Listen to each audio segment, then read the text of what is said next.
Good morning, people of East London. It's bread and butter from now till 12. But now it's over to Michaela, who's normally here live, but she sent me a chat she had with an expert all about vitamins. So over to you, Michaela. So, I'm here with Erika Molnar, and I have certain questions to ask her about all the vitamins and the facts about it. Hi, Erika. Hi, Michaela. How are you? I'm good. How are you? Good, thank you. Thank you for taking this interview with me. I'm excited to hear all about the vitamins. I don't understand a lot. I just see numbers there, actually numbers and letters and number combinations, and all I know after this is that, vitamin D is very important, B12 is very significant in your diet. So can we please talk a little bit about vitamins, where do we find them and so on? I do know that some of them come, for example, from the sun, and then we have others coming from food. So generally, where do we find good vitamins?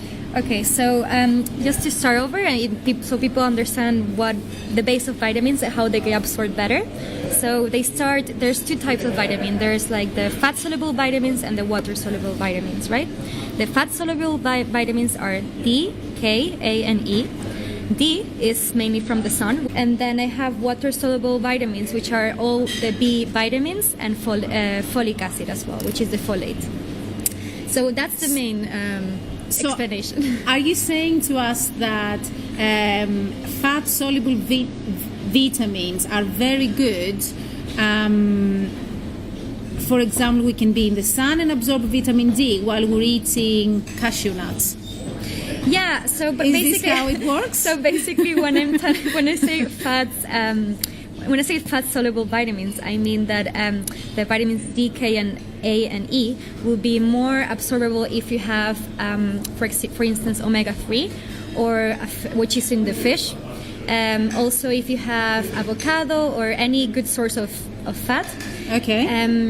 So that's what I mean with. So I get it. So in order to absorb as much vitamins D, K, A, and E as we can, it is best to combine foods that contain these vitamins with foods that are high in fat. Is this correct? Yeah, that's correct. Brilliant. Foods that are high in fat are, as you said, fish. So we have, for example, I wouldn't recommend to take the vitamin with saturated fat, for example, which is found in animals, or margarine, which is trans fats. But that's why I try to look for, recommend the best fats, which are mainly in fish and avocado, nuts, among other foods. Fantastic. Let's keep the first three types of food, like fish, avocado, and nuts. And these are very good foods that contain fats. Now, where do we find the D, K, A, and E vitamins? So, what are the food combinations that we can do? Okay. We know where to find the fats. Now, we need to find where we can find the fat-soluble vitamins. Yeah, sorry. So the D vitamin is divided in D3 and D2. D3 is mainly from the sun, whereas D2 is found in mushrooms, for example, eggs, which are fortified in this vitamin. But unfortunately, this is not enough. And that's why it is essential that in the summertime you take a good sun exposure for this vitamin. So you're telling me that, let's say, to simplify it, a very good combination to absorb good amounts of vitamin D is if we have mushrooms with avocado. Yeah, that's perfect. That would be really good. Mushrooms are high in vitamin D. Exactly. Avocado is high in fats. Exactly. So eating them together is brilliant. Yeah, and then mainly if you go to the market and go, for instance, Tesco's, and you see, normally you can find like vitamin D fortified mushrooms or vitamin D fortified eggs. Those are the best option because it's important to highlight that some mushrooms are cultivated in the dark. Mm-hmm. And this, for example, which are not the ones that are like in the woods. So these ones are they're not high in vitamin D3. So you're telling me that I can even go on and buy mushrooms that are fortified in vitamin D. Yeah. And how does this take place? Is it through an injection, or is it just a matter of like cultivating them in the dark and then putting them in the sun in order to absorb vitamin D? Yeah. Then this is fortified in vitamin D. Then you buy and consume these mushrooms, so suddenly you have quite a lot of vitamin D. So that's why they even say if you buy mushrooms that are not high in vitamin D3, you can take the mushrooms and them exposed to the sun, and they will absorb the vitamin D, and then you will be able to consume it, and this will be fortified. So yes. What a nice hack! That's a nice trick. However, the problem is that we don't have much sun in the UK. So what can we do about this? Can we put them under LED light? Yeah, Is it going to have the same effect? Go on holiday as much as you can, get your vitamin D, and if not, go and take supplementation, because I think for now that's our best secure option, unfortunately. But yeah.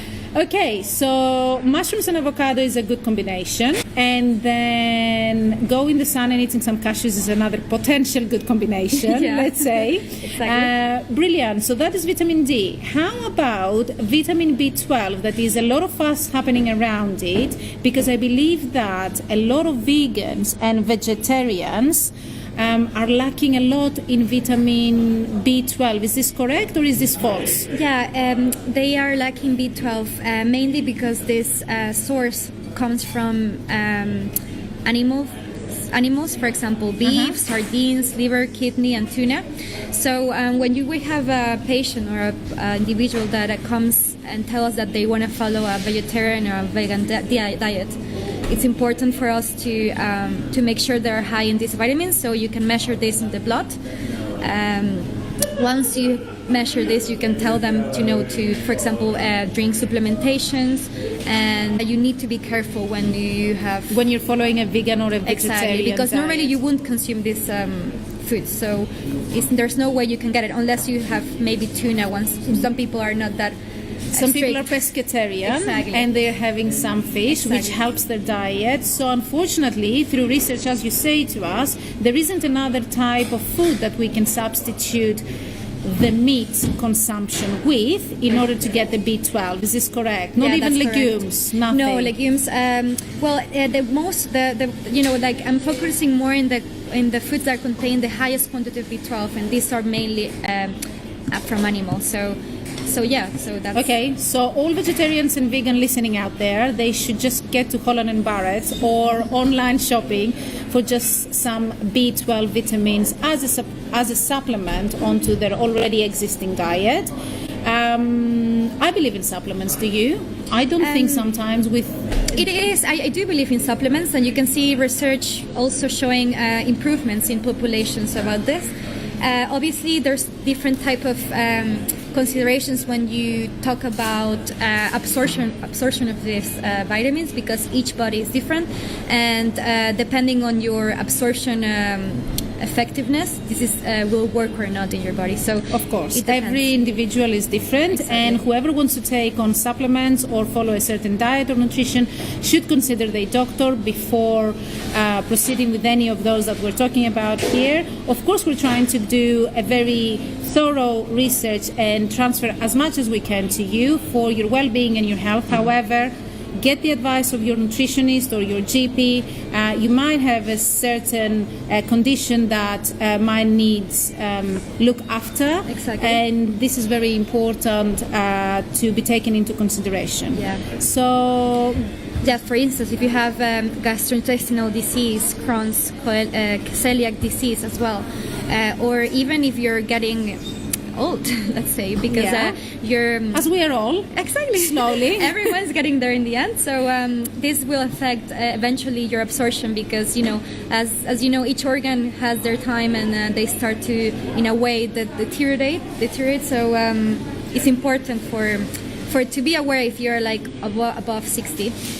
So are you saying that if we are celiac, for example, or gluten intolerant, we may get affected on the levels of absorptions of the vitamin? Yeah. And understand it correct.